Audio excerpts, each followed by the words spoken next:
अस्सलाम वालेकुम dear falcons, कैसी हैं आप। उम्मीद करती हूँ कि आप ठीक होंगे। जी 7 क्लास, आज हमारा लेक्चर नंबर 7 है बेटे। आज हम कन्वेक्शन के बारे में पढ़ेंगे। तो ये जो टॉपिक है बेटे, ये आपकी एक्सरसाइज में आपका लॉन्ग क्वेश्चन नंबर 1 है। लॉन्ग क्वेश्चन नंबर 2 हमने पिछले लेक्चर में पढ़ लिया था। ऐसा इसलिए किया क्योंकि बुक में वो टॉपिक पहले था, इसलिए हमने लॉन्ग क्वेश्चन नंबर 2 पहले पढ़ लिया और आज हम लॉन्ग क्वेश्चन नंबर 1 पढ़ेंगे। चले देखते हैं आपका लॉन्ग क्वेश्चन नंबर 1। जी तो ये है long question number 1। What is convection, how does it occur. कहते हैं कन्वेक्शन क्या है और कैसे वकूअ पजीर होती है। ये लॉन्ग क्वेश्चन नंबर 1 है। लॉन्ग क्वेश्चन नंबर 2 बेटे हम पढ़ चुके हैं। ये देखिए, right a few day every day applications of conduction of heat, ये हम पढ़ चुके हैं। आज हमने लॉन्ग क्वेश्चन नंबर 1 पढ़ना है। जी प्यारे बच्चों, ये आपकी बुक का पेज नंबर 82 है। हाँ जी, कन्वेक्शन है क्या। एक्चुअली हमने पहले पढ़ा कंडक्शन के बारे में। हमें पता चला कि कंडक्शन ऐसा ट्रांसफ़र ऑफ हीट का ऐसा मेथड है कि जिसमें पार्टिकल्स जो होते हैं वो मूव नहीं करते, हीट एनर्जी को एब्जॉर्ब करने के लिए मूव नहीं करते।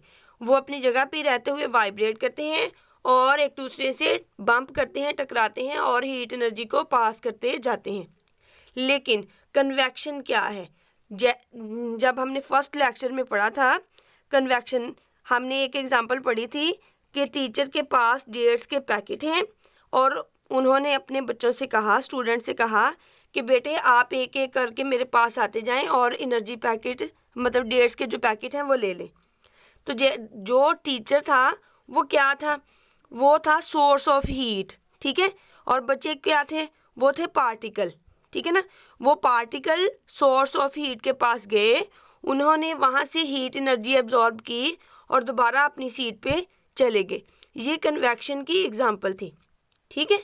अब हम कन्वेक्शन की पहले डेफिनेशन पढ़ते हैं कि कन्वेक्शन एक्चुअली है क्या। कहते हैं the transfer of heat in which molecules of medium actually move to the source of heat energy to absorb heat and then move away from it is called convection। देखिए, कहते हैं heat transfer का ऐसा तरीका जिसमें उस medium के जो मॉलिक्यूल हैं वो सोर्स ऑफ हीट की तरफ जाएं, वहाँ से एनर्जी एब्जॉर्ब करने के बाद वापस पलट जाएं, ठीक है ना। इसे हम क्या कहते हैं, कन्वेक्शन कहते हैं। तो अब मेरा ख्याल है कि आपको कन्वेक्शन की समझ आ गई होगी टीचर की एग्जांपल से, है ना। हाँ जी, कन्वेक्शन जो है अब बेटे वो सॉलिड में एक्चुअली नहीं होती। क्यों नहीं होती, क्योंकि सॉलिड में जो पार्टिकल्स होते हैं जो वो टाइटली पैक्ड होते हैं, वो एक दूसरे से बिल्कुल जुड़े हुए होते हैं, ठीक है ना। तो उनके दरमियान स्पेस नहीं होती हरकत करने की, ठीक है। वो एक जगह से दूसरी जगह मूव नहीं कर सकते। लेकिन लिक्विड और गैसेस में ऐसा होता है, क्योंकि लिक्विड के जो पार्टिकल्स हैं उनमें भी स्पेसिस होती हैं और गैस के जो पार्टिकल्स हैं उनमें लिक्विड से भी ज़्यादा स्पेसिस होती हैं और वो फ्रीली मूव कर सकते हैं, ठीक है ना। तो इसलिए कन्वेक्शन जो है वो सॉलिड में नहीं होती, सिर्फ लिक्विड और गैसेस में ही होती है। चलिए अब हम रीड आउट करते हैं।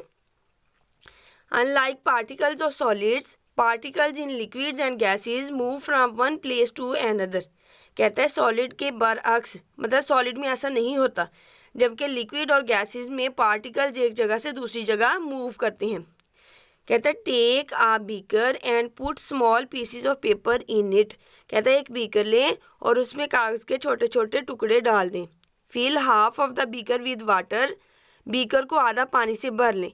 Heat the beaker by a spirit lamp, spirit lamp से बीकर को गर्म करें। ये देखें, इसे कहते हैं स्पिरिट लैम्प और ये गर्म हो रहा है। Heat the beaker by a spirit lamp, we shall see the pieces of paper rise to the top of water. ये देखें, कहते हैं जब ये पानी गर्म होगा ना तो आप देखेंगे वो जो पीसीज जो नीचे थे ना वो ऊपर की तरफ उठ रहे हैं, ठीक है। कहते हैं move sideways and sink to the bottom. कहते हैं ऊपर को उठते हैं और फिर दोबारा वापस आते हैं। The water in the beaker also gets warm, पानी भी गर्म हो जाता है। The molecules of water absorb heat energy from the bottom of the beaker. अब देखिए, कहते हैं पानी के जो मॉलिक्यूल्स हैं ना वो इधर से हीट एनर्जी एब्जॉर्ब कर रहे हैं और फिर दोबारा वापस जा रहे हैं। And rise to the top, और दोबारा फिर ऊपर की तरफ उठते हैं। अदर सराउंडिंग, अब देखिए कन्वेक्शन हुई ना कि मालिक्यूल जो हैं वो हीट एनर्जी, हीट जो सोर्स है उसकी तरफ आ रहे हैं और फिर एब्जॉर्ब करने के बाद दोबारा वापस जा रहे हैं, तो ये क्या हुई? कन्वेक्शन है ना। Other surrounding molecules of water come to the bottom to absorb heat energy, ठीक है, हीट एनर्जी को एब्जॉर्ब करने के लिए आते हैं। कहते हैं the transfer of heat in which molecules of a medium actually move to the source of heat energy to absorb heat and then move away from it is called convection.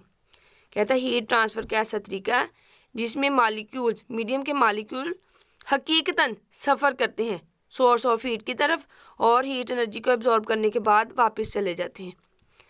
Convection occurs in liquids and gases only because their molecules can move freely. The molecules of a solid are held closely together. ठीक है ना, क्या कहते हैं? कहते हैं convection occurs in liquids and gases only because their molecules can move freely. मैंने आपको बताया ना कि ये सिर्फ लिक्विड और गैसेस में होती है क्योंकि उनके जो मॉलिक्यूल्स हैं वो फ्रीली एक जगह से दूसरी जगह मूव कर सकते हैं। The molecules of a solid are held closely together, जबकि सॉलिड के जो मॉलिक्यूल्स होते हैं वो एक दूसरे के साथ बिल्कुल जुड़े होते हैं, क्लोज होते हैं।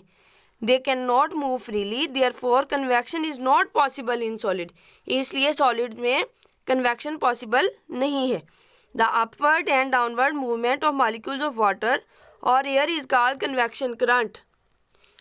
जी प्यारे बच्चों, ये था आज का हमारा लॉन्ग क्वेश्चन नंबर 1। मुझे उम्मीद है कि आपको ना इसकी समझ आ गई होगी। ठीक है, कहते हैं upward and downward movement of molecules of water, पानी के मॉलिक्यूल का ऊपर की तरफ और नीचे की तरफ मूव करना, चाहे वो मॉलिक्यूल हवा के हों या पानी के हों, इसे हम कन्वेक्शन करंट कहते हैं। ठीक है, हाँ जी, ये आज का हमारा लेक्चर था, लेक्चर नंबर 7। प्यारे बच्चों, आपने लॉन्ग क्वेश्चन नंबर 1 यहाँ से स्टार्ट करना है, याद करना, और यहाँ तक, ठीक है, यहाँ से लेकर यहाँ तक आपने लॉन्ग क्वेश्चन याद करना है और इसे अपनी नीट कॉपी पे लिखना भी है। मुझे उम्मीद है कि आप इस बात पर अमल करेंगे। अल्लाह हाफिज़।